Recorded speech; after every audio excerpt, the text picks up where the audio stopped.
never seen anything like that, and I've got no idea how to bring it down. Maybe the scientist knows. However you do it, take that thing out.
Yo querrá manejar esto porque no le creo.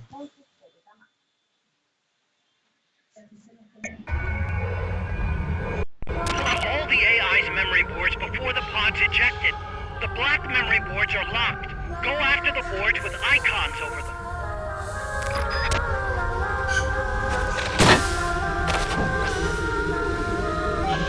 You can unlock memory boards by destroying the mechanical components that they control.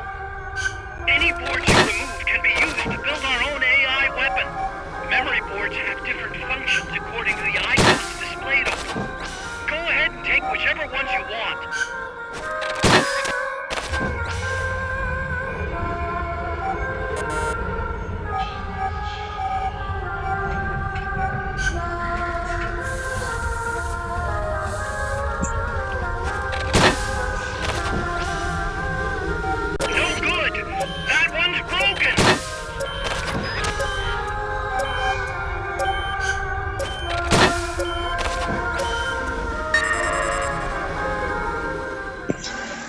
Doing.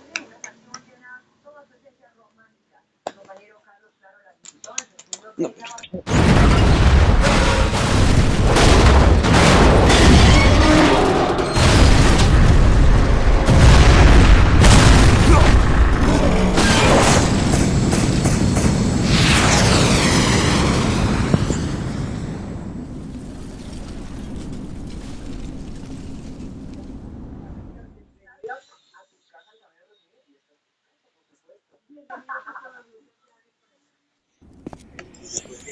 That was an unmanned weapon. A prototype. I made it myself. Who are you? I work here. Well, used to, anyway. Name's Huey.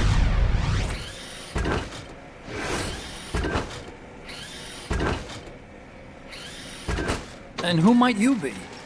You don't look like one of those mercenaries. Me. I'm an entomologist. A fighting entomologist? Yeah, I specialize in butterflies. I'm here to catch Ulysses. Ulysses? Huh. I didn't think they lived in Costa Rica. Morphos, maybe? That's it. Need to get some before the Washington Treaty goes into effect. Says here Morphos aren't covered under the treaty. Must have slipped my mind. You sure you're feeling all right? Anyway, long story short, the butterfly got away. So how about it, Doc? Did you make that big butterfly too? Yes. And no. What was that thing? What are they doing here? Huh. Something tells me you're no ordinary entomologist. Bapak ya. The nukes were loaded on that machine. The project's entering its final phase. Project? That's right.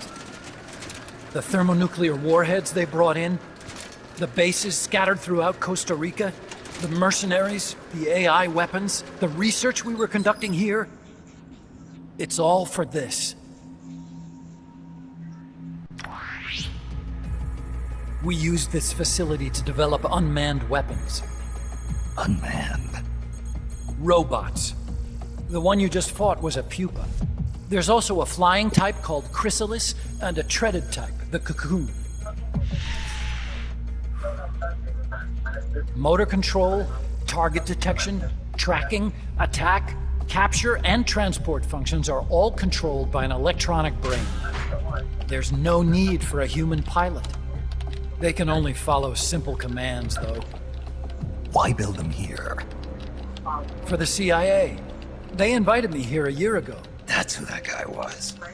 CIA's station chief for Central America. Goes by the name of Hot Coldman. Apparently he was some sort of hero back at the height of the Cold War. He's the one running the show. We called it the Peace Walker Project.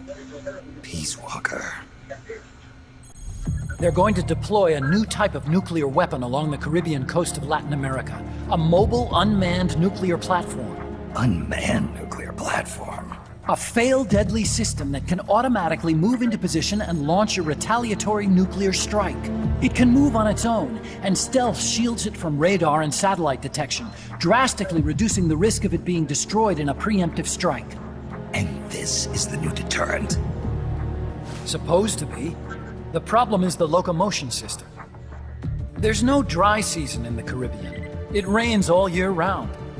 The terrain is full of tropical rainforest. A lot of the time you can't even build a proper road. So I went back to where it all started. What's that? Legs. Walking power. A mobile launcher carrying a thermonuclear warhead even more powerful than the Soviet RDS-220s. That's Peace Walker. Chico's Basilisco. We did the assembly and field testing here. A walking nuke. I sort of borrowed the original idea from behind the Iron Curtain. The missing link between infantry and artillery. Metal Gear. Metal Gear. But they'd actually need to deploy dozens of them. Coldman needs funding for that. And to get it, he's planning a test, which will also serve as a demonstration for the folks back at Langley. Wait, he's launching a nuke to prove that his perfect deterrent works? In his words, to prove that if someone attacks us, we will strike back. Put simply, nuclear deterrence is the idea of using nukes to keep nukes in check. If one side launches nuclear weapons, the other is sure to launch theirs in retaliation, which makes launching an act of suicide. In the end, neither side can use its nukes. It's thanks to this doctrine that the world's two superpowers have avoided all-out confrontation. Nuclear deterrence has brought us peace. At the very least, it's prevented another world war from breaking out. But the theory of nuclear deterrence exists only on paper. In reality, there's no guarantee that either side would follow through with retaliation. There's the chance that a preemptive strike could destroy all the missile bases, render them unable to retaliate. But the biggest flaw in the theory is that the decision to retaliate has to be made by human beings. Let me give you a real-world example. Let's say Country X launches first against Country Y. If the people in charge of Country Y are like you and me, they're not going to be able to retaliate, knowing that they're effectively ending all human life. So then the weak link in nuclear deterrence theory is the uncertainty of retaliation. Bingo. And that creates a loophole Country X can exploit to launch the first strike. Which is why we designed the system to be unmanned. With Peace Walker, retaliation is certain. It chooses the appropriate target and launches a retaliatory nuclear strike every time, without needing human input to make the call. Launching a nuclear strike against Peace Walker is tantamount to pushing the launch button against yourself. It closes the loophole in nuclear deterrence theory, rendering our friends in Country X completely unable to launch. What Coldman is saying is that to achieve this goal, we need to demonstrate that retaliation will be carried out by a machine. He will launch his nuke. And then his version of deterrence will be complete. And you believe him? I believe in peace through nuclear deterrence. Why? My father worked on the Manhattan Project.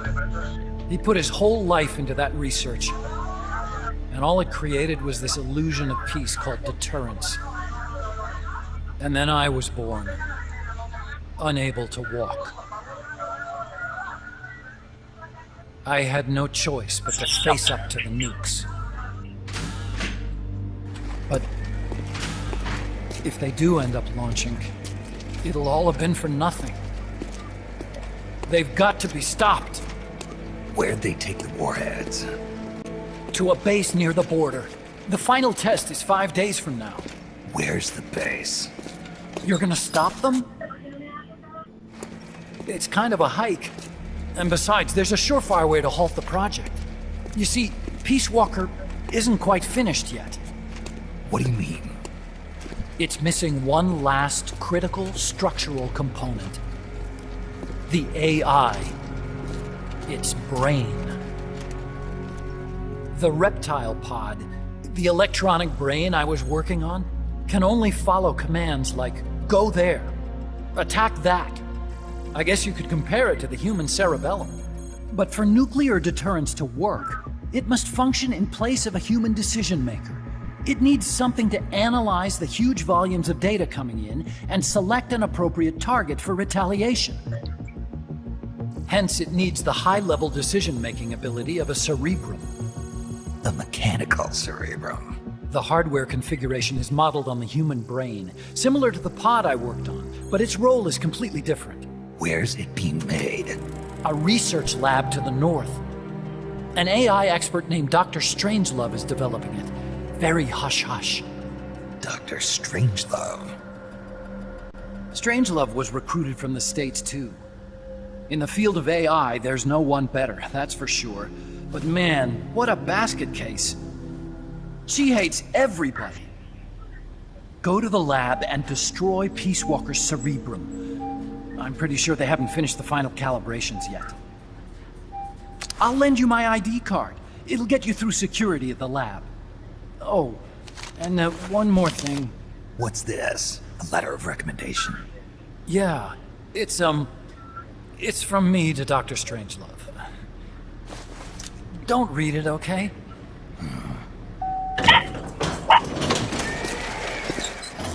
So what will you do now? I'm done with science. At this rate, I'm probably already halfway to hell anyway. Not so fast. Why not join us? Our place is outer heaven. You'd fit right in. Outer heaven? Yeah. I'm probably better suited to something like that than this paradise. Good. You get a free balloon trip for signing up. Enjoy it. You'll feel like a butterfly. You're an agent, right? Who do you work for? Me? I was a Cold War tool, same as you. Now I'm not so useful anymore, so they cut me loose. I don't answer to anyone. Call me Snake. Snake. That name seems familiar somehow. That's probably just deja vu. You see that there? Beyond the cloud forest? See those ruins? Yeah. That's where you'll find Dr. Strangelove's lab.